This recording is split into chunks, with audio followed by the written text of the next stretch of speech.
Two university students take shelter in a mansion to escape a horrendous storm.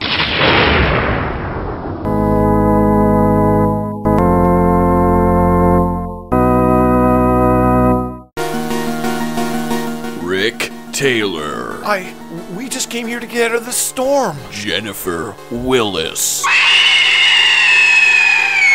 Splatterhouse.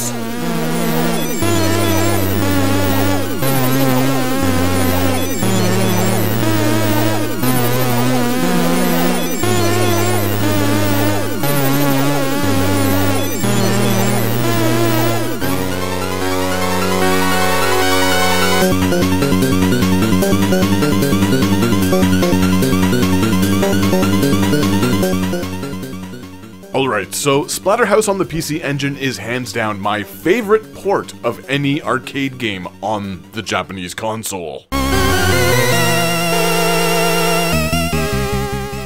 It combines some of the best qualities of great slasher films with an underlying homage to the literary works of H.P. Lovecraft, along with some visual designs inspired by H.R. Giger.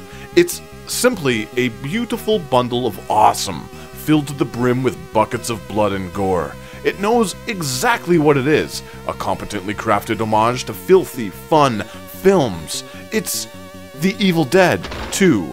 It's The Dead Alive of video games.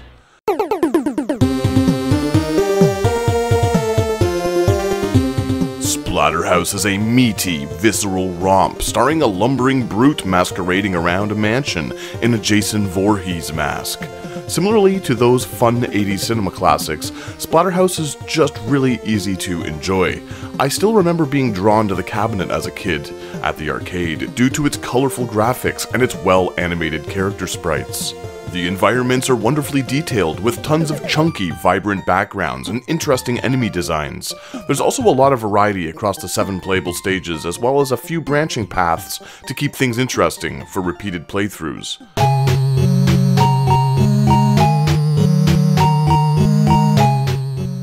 Rick might move around with the swiftness of a sack of bricks, but the weight behind his bulky movements makes sense, and gets very comfortable quite quickly.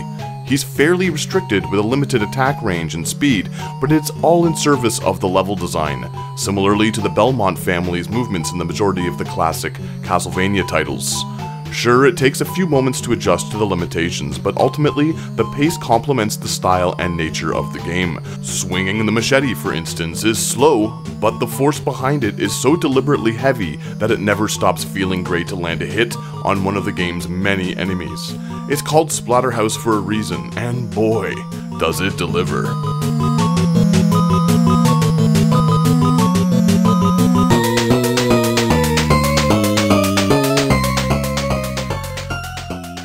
Splatterhouse for the PC Engine is fairly easy once you learn the patterns of enemies and bosses. It's extremely faithful to its arcade counterpart in that regard. There are no added bells and whistles to this home port to pad out the playtime, and I wouldn't have it any other way. Sometimes I just want to start a game, pound my way through it, and call it a day. Splatterhouse delivers this experience in spades. It's the video game equivalent of watching Evil Dead 2 for the 6,498th time, or eating a very basic cheeseburger built with the best quality ingredients.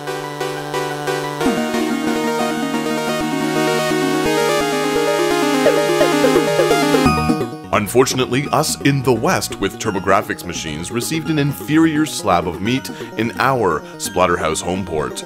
Normally, graphical omissions and censored material in video games doesn't bother me, but the changes here definitely alter the overall experience, for the worse. So much so that I'd dissuade anyone from opting for it over the Japanese version. Though at this time, both are unreasonably expensive, so options outside of emulation are quite limited. For instance, in the TurboGrafx version, Rick wears a red mask instead of a white one, likely to avoid comparisons to Jason from the Friday the 13th franchise. This is probably the most trivial of the changes though. Creatures' animations were altered to be less gory, entire story scenes were cut. The oh-so-satisfying cleaver was changed to a 2x4. Deaths are less violent, most religious symbolism was omitted, and even the sound effects were toned down. Now, I don't want to come across as some sort of elitist purist, because the TurboGrafx game still plays well enough, but in today's day and age when we have choices, there's really no reason not to go for the more authentic PC Engine ports.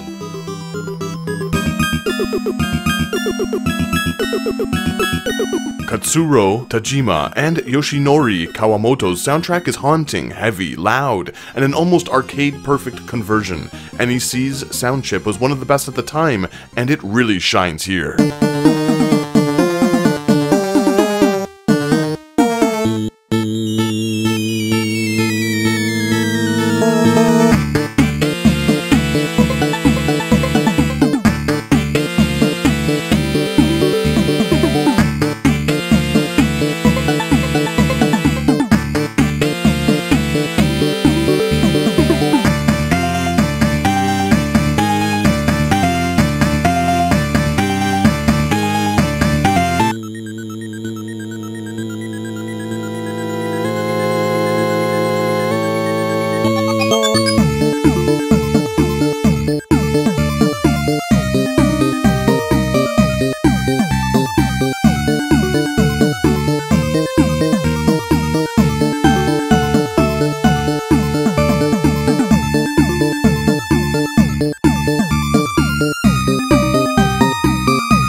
It's just a killer soundtrack all around, with each piece of music being a perfect accompaniment to whatever is happening on screen.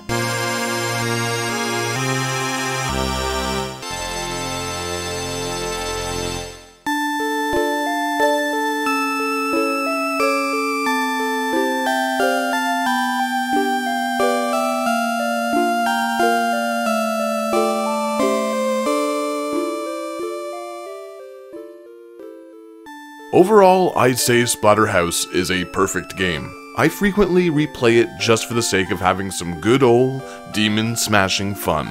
It's short but concise, silly yet fun, and just a top-shelf experience all around. It's the video game equivalent of Evil Dead 2 for me. It's as timeless as the first 3 Misfits albums, and just as much a bona fide classic as any great, honest thing out there. So grab your boomstick, your lawnmower, or whatever else you have lying around the house and splish, splash, splatter away!